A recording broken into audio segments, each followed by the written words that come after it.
أعوذ بالله من الشيطان الرجيم. بسم الله الرحمن الرحيم. الحمد لله رب العالمين الذي افتتح كتابه بالحمد فقال الحمد لله رب العالمين، وافتتح خلقه بالحمد فقال الحمد لله الذي خلق السماوات والأرض وجعل الظلمات والنور ثم الذين كفروا بربهم يعدلون، واختتم خلقه بالحمد فقال وترى الملائكة حافين من حول العرش يسبحون بحمد ربهم وقضي بينهم بالحق وقيل الحمد لله رب العالمين. وجعل آخر دعاء لأهل الجنة الحمد فقال دعواهم فيها سبحانك اللهم وتحياتهم فيها سلام وآخر دعواهم عن الحمد لله رب العالمين. ثم الصلاة والسلام على سيد الأولين والآخرين محمد بن عبد الله عليه أفضل الصلاة والتسليم. اللهم صل وسلم وبارك وزد عليه وعلى آله وصحابته وكل من اهتدى بهديه واستنى بسنته واقتفى أثره إلى يوم الدين، وبعد. السلام عليكم ورحمة الله وبركاته. tusaba Allah nanyini buyinza nanyi matenda tusime, tumusaba Allah tuseeko obutebenkevu n'abantu baffe ne umma ya nabbi Muhammad sallallahu alaihi wasallama okutwaliza ewamu. Tumusaba jalla jalaaluhu awonye abalwadde endwadde ezibaluma, amalire abalina ebizibu byabwe. Tusaba omutonzi Allah afuule Uganda fensi ey'emirembe, Allahumma amin. Abampuliriza, tugenda maaso n'omusomo gwaffe oguyitibwa asiratu annabawiya, ebyafaayo by'omubaka sallallahu alaihi wasallama, era nga wetwogerera tuli ku baana be, tuli ku baana b'omubaka. Ng'omwana we asooka twamulaba bamuyita Qasim, first born wa nabbi sallallahu alaihi wasallam. Omwana we owokubiri bamuyita Zainabu, era ebyafaayo bye twabiwunzika omulundi ogwaggwa. Kaka tugenda okuba nga tunnyonnyoka abaana ba nabbi abalala abaddirira kwabo insha Allahu tabaraka wa taala. Fa'iluna alquluba wal asma, munjazike ku mitima n'amatu. Ng'era omwana wa nabbi sallallahu alaihi wasallam namba 3 si mulala yenna wabula ayitibwa Ruqayya. Ruqayya radhiyallahu anha. Ruqayya ye muwala wa nabbi oba ye mwana wa nabbi owokusatu. Tugandawaza amannya, tumanyi okugagandawaza, tumanyi okugagandawaza ne tugamba Rukiya, naye nga Ruqayya lyerinnya ettuufu. Hiya thalithatu fi tartib awlaadi nabbi sallallahu alaihi wasallam. Ruqayya namba 3 nga bwe tugambye ku baana ba nabbi sallallahu alaihi wasallam bw'obanga obapanze mu layini. Qasimu yasooka, Zainabu n'aba namba 2, Ruqayya najja abeera namba 3. Khatabaha ibn ammiha Utbatu bun Abi Lahabi. Omwana wa taata we omuto ayitibwa Utba, mutabani wa Abu Lahabi. Omanya Abi Lahabi yali taata wa nabbi omuto. Ndowooza abasinga mwenna musoma essuula egamba tabbat yada Abi Lahabi wa tabba. Yo yategeezebwa ebyamutuukako ebyokya. Yajeemera Allahu tabaraka wa taala, n'ajeemera n'omubaka. Okuzikiira kwe kwatandikirawo.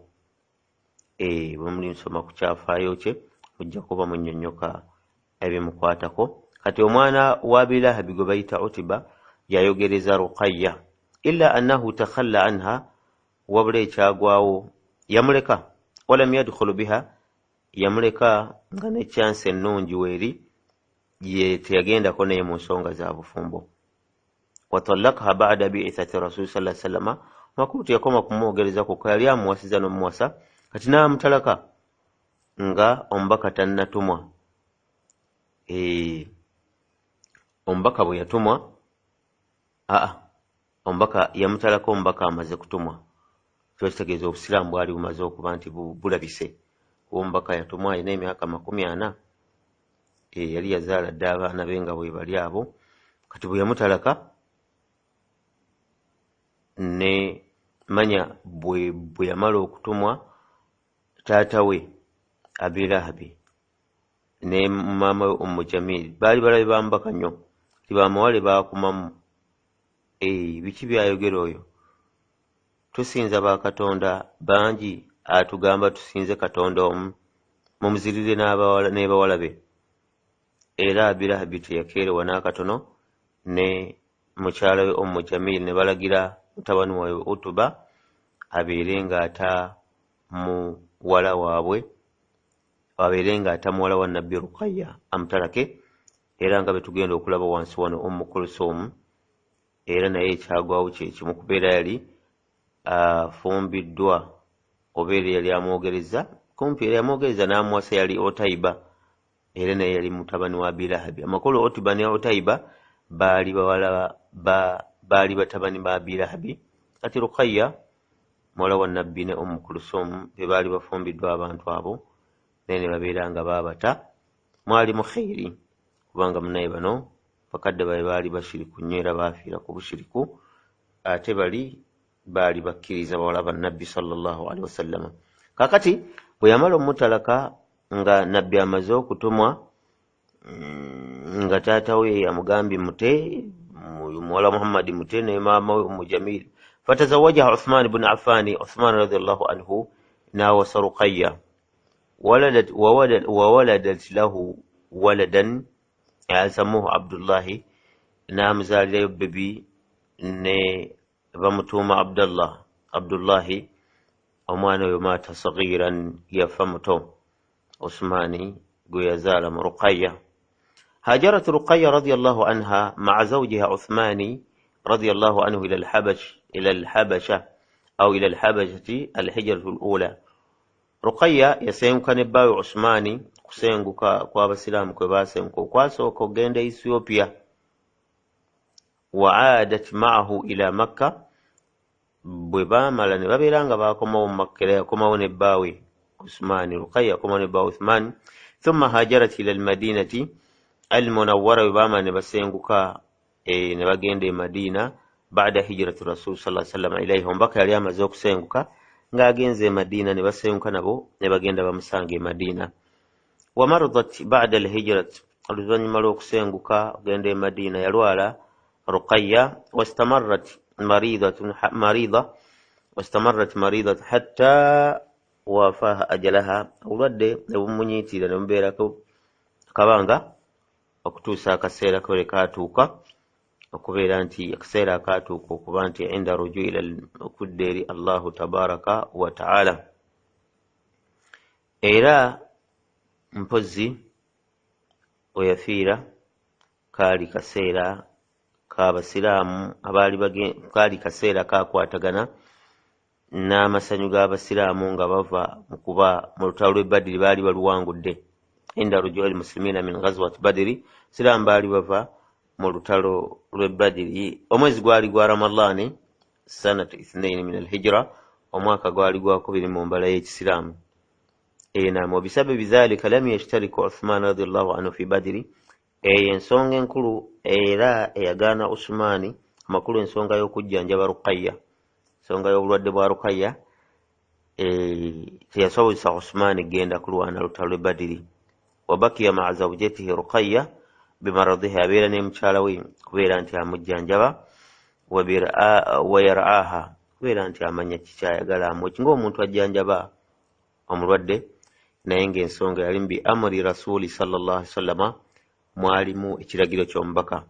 Omubaka yalagira Usmani n'amugamba genda kulwana lutalo lw'e Badiri, sigala ne Ruqayya mukyalawo obeere nga omujjanjaba.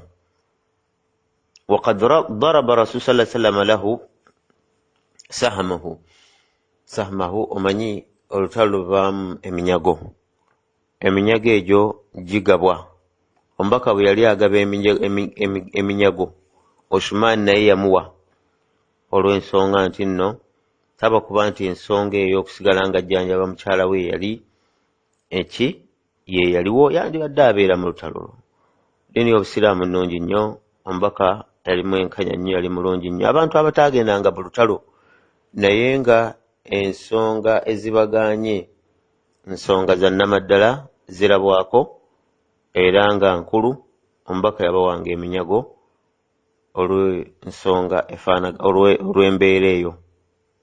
Era omubaka yagambanga abasahaba n'abagaa nti bannaaye, waliwo bannammwe temuyina we muyise wabula bayise nammwe, temuyina buzibu bwe muyiseemu bonna abantu abo okuggyako nga babuyiseemu nammwe, wabula habasatuhum ad-duruf, balina ebizibu ebibaganya okuba nti bajja okulwana nammwe naye nga bali wamu nammwe mu mbeera zonna.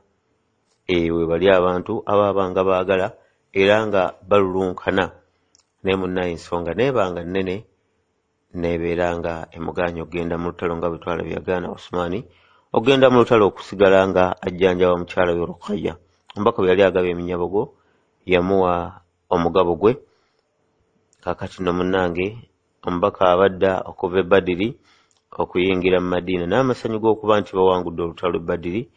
Kaana Uthman raji'an min al-Baqi', ate Usman yali akomawo ng'ava mu Baqi' entaana eyo gye muwulira eyo egundi limbo gye muwulira e Madiina eyo, yali akomawo ng'ava mu limbo eyo Baqi' baada an waraha mathwaha al-akhir radiyallahu anha, yali ava kuziika mukyala we Ruqayya oyo muwala wa Nabbi sallallahu alayhi wa sallama. Kakati oyo mwana wa Nabbi Ruqayya namba 3, omwana wa Nabbi namba 4 ye Ummu Kulthum ye muwala wa Nabbi oba ye mwana wa Nabbi owokuna. Khatabaha ibn ammiha Utayba ibn Abi Lahab, yamwogereza n'amuwasa yali Utayba, oli yali Utayba yali yawasa Ruqayya, kati ano Utayba yali yawaki yali yawasa Ummu Kulthum, naye nga bonna baana baani ba Abi Lahabi. Illa annahu takhalla anha wa tarakaha ba'da mab'ath nabi sallallahu alayhi wasallam irda li abihi wa ummihi. Era noono nsonga yemu ba okuba nti yata Ummu Kulthum ng'oli Utayba bwe yata Ruqayya, ensonga yemu bakadde baawe babeere nga basiima, kuba babagamba mwawukane n'abantu abo babawala ba Muhammad, olw'okuba munnange munabbi yajja n'ekigambo kya tawhiidi ne kibazitoyerera. Kakati ne babeera nga bamuggulako obulabe. Abantu abaggula ku nabbi obulabe mwe muli taata we Abi Lahabi, naye tebyamugendera bulungi. Era essuula tugisoma mu Qur'aani mweri eraga okuba nti Allah yabanyiigira ne mukyala we baakolimirwa, era ebibonerezo ne bibeera nga Abi Lahabi byamutandikirawo. Naam, omubaka lumu sallallahu alaihi wasallama yagenda n'akuŋŋwanya abantu, ntandikwa yokka obusiraamu n'abakuŋŋwanya, tandika obbakoola kika ku kika, ya bani gundi bani adiba gundi ne bakuŋŋwana, n'abagamba nti law akhbartukum, sengamba mbagambye nti anna wara hadha aljabal khiyal turidu an tughira alaykum, bwe mba mbagambye nti mabega w'olusozi olwo waliyo embalaasi, era ategeeza embalaasi nanyi zaagala bazinduukiriza. Akuntum musaddiqiya, yabagamba mwandibadde munkakasa ku nsonga eyo sengamba mbagambye. Ne bagamba ma jarrabna alayka kadhib, bamugamba situkuzeolanga mu bulimba. Twagamba omubaka sallallahu alaihi wasallama nga tannaba kutumwa baamuyitanga as-sadiqu al-amin, ow'amazima omwesigwa. Tebaamucekingangamu era tebaamutesitingangu, tebamugamba tebaamufunamu kye bayita bulimba n'akatono oba bukumpanyi oba butali bwesimbu. Ekyo ekyengera Allahu tabaraka wa taala yali yakimwa omubaka, tebaali tebamuzuulangamu bulimba n'akatono. Bwe yabagamba bw'atyo ne bagamba situkuzuulangamu bulimba, kati omubaka n'abagamba nti inni nadhiru lakum bayna yadayi shadidil adhab, n'abagamba nti nno nze nno mbakoowola okubeera nti mudde eri omutonzi Allah lyomuwulirize mu biki bye mbagamba, mukkirize mubeere nga mukola byagamba.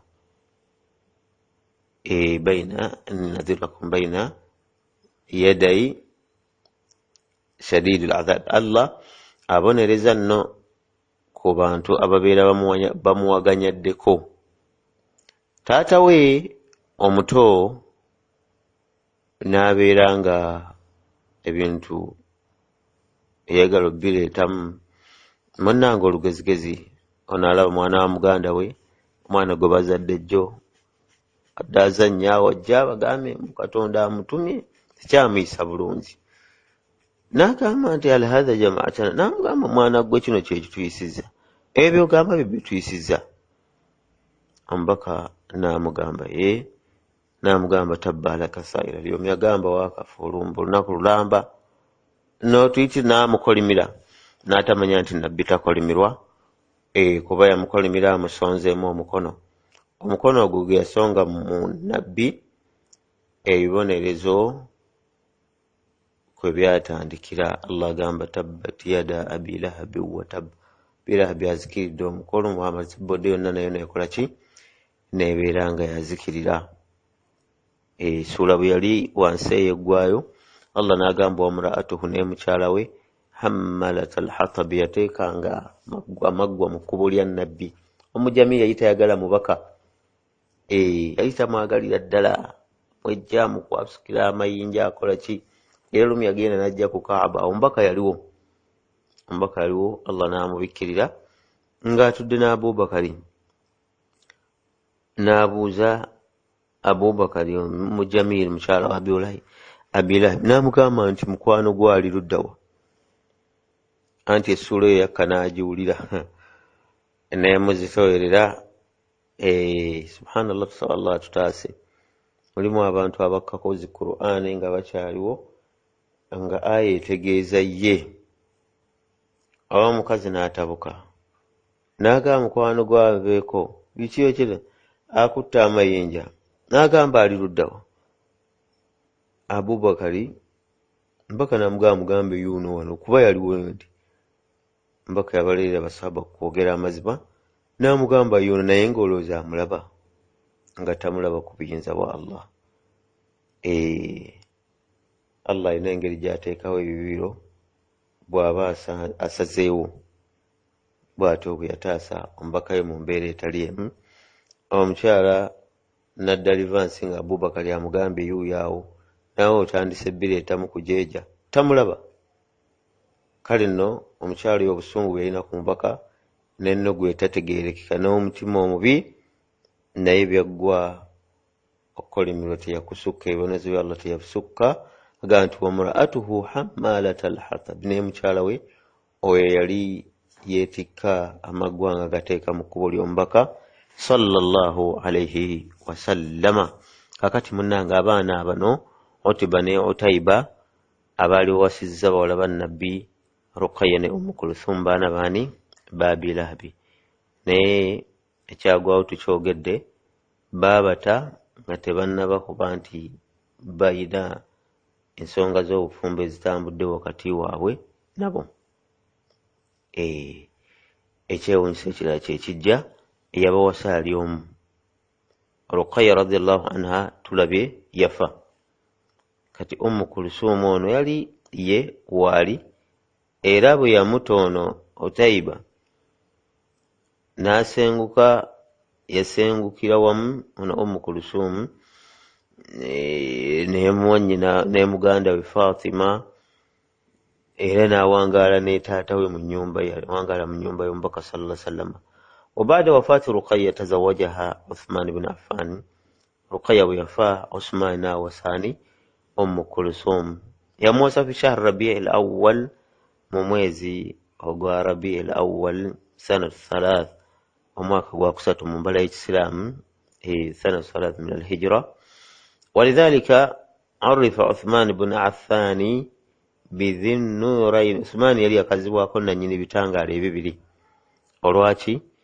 Olw'ensonga nti newasa bawala ba nabbi ababiri. Kati Kulthum walam tunjibu man minhum, Allah yagera teyamuzaala mwana. Kulthum Uthmani radiyallahu anhu teyamuzaala mwana, okwawukanako ne Ruqayya ye yamuzaalamu omwana gwe bayita Abdullahi gwe tulabye naye yafa muto. Kati ate Kulthum teyamuzaala mwana. Ebyo byonna nteekateeka za Allah naggera kwe.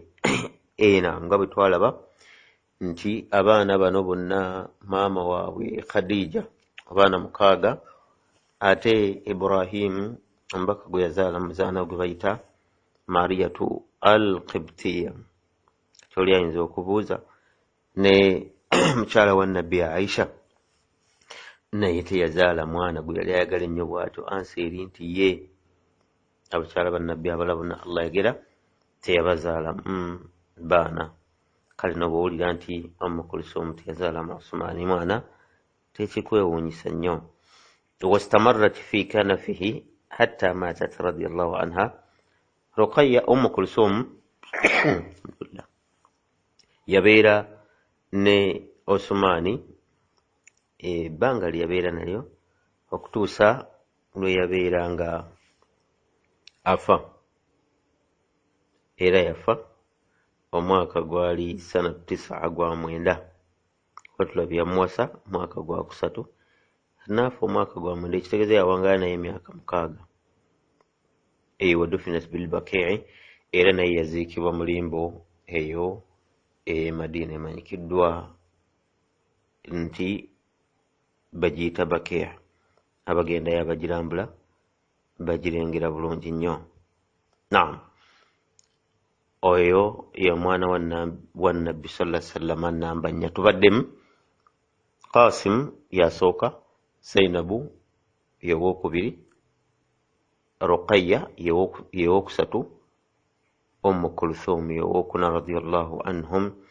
Kakati tugenda kulaba omwana wa Nabbi sallallahu alaihi wasallama namba 5 era nga simulala ye Fatima radiyallahu anha. Ye Fatima muwala w'omubaka sallallahu alaihi wasallama ebyafaayo ebyo biwanvuwako nga bwe tujja okulaba biiznillahi tabaraka wa taala, naye nga tulabeko ebitonotono ku ye.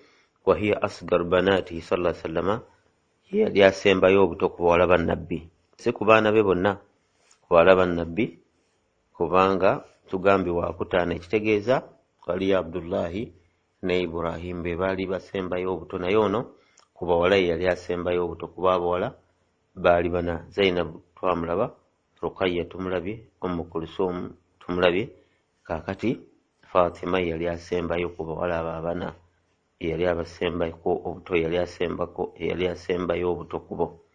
Wakana laha dawru bariz fi hijra nabi sallallahu alaihi wasallama. Mpozi kigambibwa ina loolo gye yazannya nnene nnyo okusenguka ku mbaka sallallahu alaihi wasallama. Kati ombaka ono Fatima yamufumbiza Ali radiyallahu anhu, yamufumbiza Ali omwana wa taata we omuto. Ali yali mwana wa taata wa Nabbi omuto gwe bayita Abi Talibi, naye nga kigambibwa bi amri min Allah, tikiragiro kyava eri Allah. وولدت له الحسن والحسين ومحسن وأم كلثوم وزينب. فاطمة رضي الله عنها نازل علي أبانا بتانو: حسن ني حسيني ني محسن ني أم كلثوم. أتالي أولي مولا والنبي كتيونو ياتي مزكر والنبي ني زينب. أبو فاطمة رضي الله عنها بيزالة، وهي من نساء الكاملات اللائي أحبهن رسول صلى الله عليه وسلم. Ali mubakyala abajjuvu abataano, ali mubakyala abana abajjuvu Fatima. Ndowooza mujjukira hadisi eno tugiddingana nnyo, mbaka bwe yagamba nti bajjula bangi mu basajja, kuba naye bannabbi bonna basajja, basahaba abaddira mu butukuvu basajja, naye naagamba nti abajjula mu bakyala yagamba bana. Yagamba abakyala bana: Asiya binti Muzahim, mukyala wa Firauna Asiya muwala wa Muzahim, ne Maryam binti Imran, ne maama wa Nabbi Isa Maryam muwala wa Imran, ne Khadija binti Khuwaylid, ne Khadija mukyala wa Nabbi sallallahu alaihi wasallama. Mukyala we yasooka, ndowooza mujjukira ebyafaayo bye twabiraba, era nga ye maama wa Fatima. Akati wookuna mubaka n'agamba Fatima binti Muhammad sallallahu alaihi wasallam, Fatima gwe tuliko muwala wa Nabbi sallallahu alaihi wasallam. Kati yagaba abakyala abo munnange bajjuvu, kwawukanako n'abakyala abalala. Wakanat Khadija radiyallahu anha idha waladat waladan dafa'athu ila man yurdi'uhu. Mbaka ila man yardu'uhu omubaka Khadija radiyallahu anha bwe yazaalanga omwana yafunanga amuyonsa mbeera yaliwo nnyo mu Bawarabu era nga betwala omubaka sallallahu alaihi wasallam naye yayonsibwa omukyala gwe bayita Halimatu Saadiya. kakati falamma waladat Fatima lam yurdi'ha ghayraha aw lam yurdi'ha ghayraha, bwe yazaala Fatima teyawumuwa muntu mulala yenna muyonsa wabula yamweyonseza. olengedde enkizo eyo fahaziyat biinayati abiha wa ummiha munzu sigariha, amakulu mabakiiza mukyala muwala wa nabbi Fatima yalirwa bakadde be kuva mu buto be. amara Allahu rasulu sallallahu alaihi wasallama an yuzawwija binatahu Fatima radiyallahu anha ibn ammihi Ali ibn Abi Talib. Omubaka sallallahu alaihi wasallama kigambye amara Allahu rasul sallallahu alaihi wasallama, Allah yalagira omubaka abeere nga afumbiza omwana oba muwala we abeere nga amufumbiza omwana wa taata omuto Ali ibn Abi Talib radiyallahu anhu. walidhalika tawaqqafa sallallahu alaihi wasallama an tazwijiha lighairihi, omubaka yabeeranga agaana okufumbiza Fatima omuntu omulala yenna ataali Ali min kubaari sahaba, nga ku basahaba abakulu. baadama dhakarnaha li anfusihim,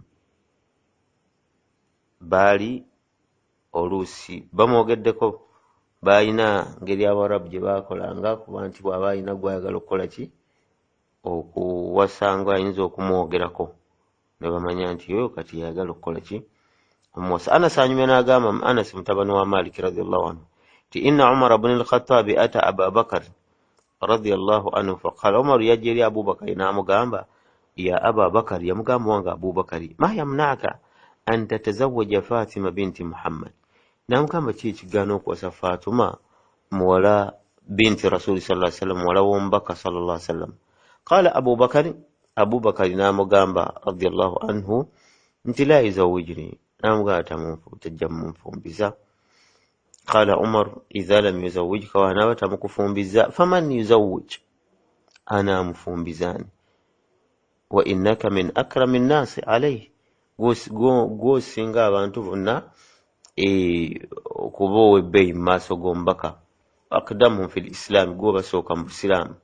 fantalaka Abubakari ila bayti Aisha radiyallahu anha, Abubakari n'agenda ewa Aisha mukyala wa nabbi. temwerabira muwala wa Abubakari, makulu yagenda ewa muwala we Aisha, oyo mukyala wa nabbi. Faqala, n'amugamba ya Aisha, mugamba Aisha, n'amugamba nti nno idha ra'ayti min rasuli sallallahu alaihi wasallama tayyib nafsin wa ikbalan alayk fadhkuri lahu anni dhakartu Fatima. bw'onolaba ng'omubaka ateese bulungi, ali mu biseera bye eby'eddembe, teri kimusumbu eno n'eri, naaba nga azze gy'oli, beera nga omugamba nti nayogerako ku Fatima. fala'alla Allah azza wa jalla ayuyassiraha li, tomanya Allah ayinza okuteekamu obwangu nemufuna Fatima. fajaa Rasul sallallahu alaihi wasallama fara'aytu Aisha, fara'at Aisha, omubaka yajja eri wa Aisha, Aisha n'amulengera, fara'at Aisha minhu fi binafsi, n'amulengera mu mbeera gye twogeddeko ey'obuteefu, yakola ki wa ikhbaran, mbeera enseeneekerevu ey'emirembe watali buzibu wonna. faqalat ya Rasulallah, n'amugamba omubaka wa Allah, inna Aba Bakar dhakara Aisha, naga Abubakar dhakara Fatima, Abubakar yayogedde ku Fatima. wa amarani an adhkuraha, nanga amwogereko mu maaso go, kyeyali ayagala ki kubeera nti amuwa mu mbeera bwetyo. Qala sallallahu alaihi wasallama, omubaka n'amugamba hatta yanzilu alqada, n'agamba okusalawo tekunnaba kukkawe kunakka. amakulu omubaka kinaaba kimusaliddwawo nti kino kyajja okuba nti akola nfumbizaani gwajja omufumbiza. faraja ilaiha Abubakari faqalat, Abubakari naddayo wa Aisha n'addayo wa muwala we Aisha ndoza mbuuzi mawulire ekyomubaka gakoze eki kaze namugamba ya abata namugamba taata wange mbutuufu njogedde ku nsonga giwangambye okwogerako falaki abubakar umar fadhakara abubakari li umar ma akhbaratu Aisha abubakari bwe yasanga umaru n'amunnyonnyola nti natumye Aisha ge mawulire gakoze eki ganzirizza radiyallahu anhum fantalaka umaru ila hafsa umaru n'agenda eri hafisa abubakari amaze omunnyonnyola amawulire gafunye ku nsonga eyo nga ye kitegeeza ensonga nedda faqala ya hafsa umaru yagenda eri hafsa mukyala wa nabbi sallallahu alaihi wasallam era naye temwerabira nti hafisa muwala waani wa umaru Aisha muwala wa Abubakar hafisa muwala wa Umar radiyallahu anhum an sahabati rasulillah ajma'in namugamba ya hafsa namugamba hafsa idha ra'ayti min rasulillahi sallallahu alayhi wasallam qibalan yani alayka fadhkurni lahu wadhkuri Fatima yonga bulabo mbaka mu biseera by'eddembe ebiseera byakase ebigamba ebiseeneekereve ebiri awo tewali bizibu bwonna omugaye nayogedde ku Fatima la'alla Allah ayasiraha li oli awo Allah ayinza omunyangwiza nemufuna nga Abubakar bwe yayogera falaqiya rasul sallallahu alaihi wasallam hafsa ombaka nabeeranga falaqiya rasul sallallahu alaihi wasallam hafsa فرأت بنفسي ورأت منه إقبالا حفصة ناغيندا eriyo mbaka amusinkana bulungi namulengera nga ali mu biseera bye ebidembe tewali mutawaana fadhakarat lahu Fatima radiyallahu anha namunnyonnyola wanayogera ku Fatima ku nsonga eyo olulimi ndowooza lutegeereka bulungi nabeeranga mwogerako ekyandibadde kyoyinza okugamba nti kyewuunyisa naye ng'ate tekyewuunyisa kusinziira ku bye tuwulira ne bye tukyawulira ne bye twawulira buli ayinza okugamba nti ye ate baafumbiza omuwala baamuwa bawala baabwe baamuwa Abubakar yamuwa Aisha Umar n'amuwa Hafsa ate kibe nga ye nga ate omubaka sallallahu alaihi wasallam awa muwala we Fatima kwaba ababiri okisika nekibanga oluusi kikwewuunyisa naye ebyaddala tekyewuunyisa naddala mu bawala bano kuba twagamba nti ekikola kigaanibwa newakubadde kiyinza okuleeta ensasagge kati ng'ewaffe ensasagge eziyinza okuba ez'amaanyi ddala eziyinza okuleeta okukyayisa n'omugoba mu kikana biki byonna nga bagamba awasa atya oluganda we ayinza okuba omwana muwala wa taata we muto wa ssenga we baga nti ate kisoboka kijja kiti ekyo bayinza okubiyingiramu ne babeera nga babitabudde byonna n'oba nga munnanga akikoze ate odda mu kwejjusa kale nno akirese yasinga tegeeza ku ewaffe okusinziira nti urufi ekikola ki ekipinga naye ng'obusiraamu tebukigaana ate tebukiragira temanyi olwoba okulagira ntya ekyo busiraamu bukiragidde wabaawo okuba nti tebukiragidde naye nga munnange kintu ekyo kiyinza okuleeta ensasagge ng'abantu bakimanyiira bwe kityo mu mbeera zaabwe nga tunaatera okuwunzika oba nga tuwunzika biiznillahi tabaraka wa ta'ala omubaka yabeeranga agamba nti Umar akole ki Abubakari bwe yagira tebyagenda bulungi Umar bw'atyo era ekyeyalindi tekyayitamu fantalaka Umar ila Ali ibn Abi Talib Umar n'agenda eri Aliyu n'amugamba ma yamnaaka min Fatima n'agamba ki ekigaana okuwasa Fatima فقال رضي الله عنه ألنا أغامبا عمر أخشى ألا يزوجني أغان تيوم بكو كبيرا تموفون بزا قال عمر نعم قام فإن لم يزوجك فمن يزوج نعم قام تنو وابتا مقوى زمواني وأنت أقرب خلق الله إليه أبانتو نقو بسنغوكو وقلسجركم بكا فانطلق علي رسول صلى الله عليه وسلم آلنا أجين اليوم بكا بتري بهنغا أول دومرو بيامغان ولم يكن له مثل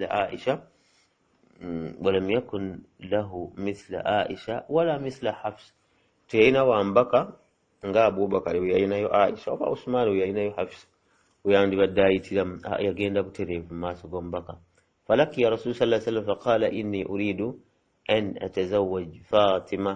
atazawaja Fatima namugamba omubaka njagala kuwasa Fatima omubaka namugamba faf'al namugamba kikole kiba kitegeeza yakkiriza enjogera ezimu zigamba eyo yajja mu maaso g'omubaka ebigambo ne bimusobera atunula eri omubaka nga bwe tugambye nti yali kiinako sayini y'okuvaako nga bwe tugambye wali nti Allah eyakola ki eyamulagira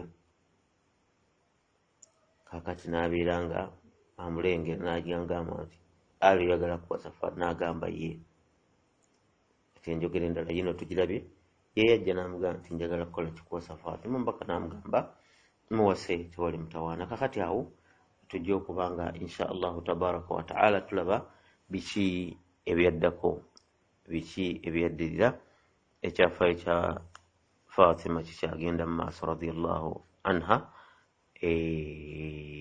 tubuzaayo kuba ye namba 5 oluvannyuma wabulayo mwana namba 6 ne namba 7 naye ng'ono Fatima tunnamumaliriza namba 5 awo wetukomye omulundi ogujja biiznillah tujja kuba twongera okunnyonnyoka ebirala saba Allah tugase n'ebigambo ebyo rabbana zalamna anfusana wa illam taghfir lana wa tarhamna lanakunanna min al-khasirin subhanaka allahumma wa bihamdika ashhadu an la ilaha illa anta astaghfiruka wa atubu ilayk assalamu alaykum wa rahmatullahi wa barakatuh